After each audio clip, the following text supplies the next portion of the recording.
Another episode of Nick Shirley is in his feelings. I present Nick Shirley.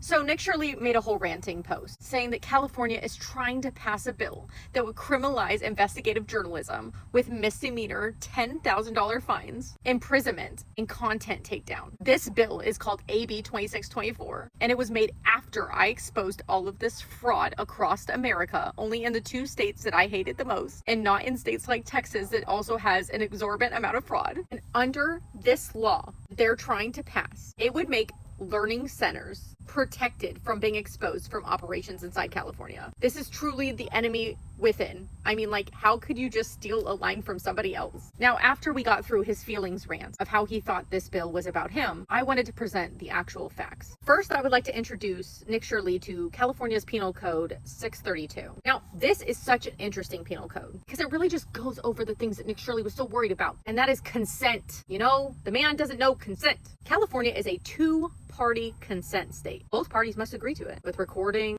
phone calls, things like that, Nick. Any kind of eavesdropping. And it's not so funny, but it is. So for your first offense, it can't exceed $2,500. But guess what, Nick? If you do it again, $10,000. You mean it was already here that's up to $10,000? No way. And jail time, imprisonment, and they would have to take down their stuff? It was already here? Then I'd like to introduce Nick Shirley to California's Penal Code 647. Now, this is where it's going to get real interesting for him. This is the privacy and trespassing penal code, okay? And guess who has the right to privacy? Places like bathrooms, dressing rooms, things like that, where your expectation of privacy. Guess what's also considered under this penal code?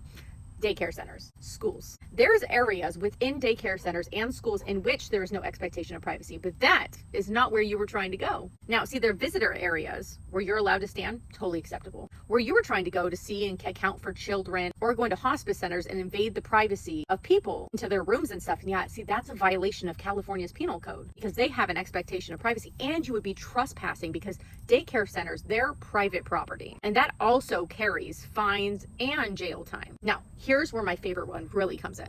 There's something in California, it's called the anti-paparazzi law. And I know you know why they made this, right? Now, this sets fines for trespassing on private property with the intent of capturing photos, recordings, any of those kind of things. It also says that all parties to any confidential communication must have permission to be recorded. This really just gets into all the nitty-gritty that you were trying to do in your investigative journalism. Now, if you were a really good investigator who was getting information from people on the inside like you have been in the 2 states you've been doing this in, after your failed hoax bullshit in Ukraine and Russia, then maybe they should have informed you about all of these penal codes that you would be violating. And the reason that they put this whole law together is to condense it into one place so that you could find it so much easier. Since you were struggling to find these 3 separate penal codes, they put it all together in one just for you, even though they started writing it before. This is your political mom, educational purposes only, viewers discretion advised.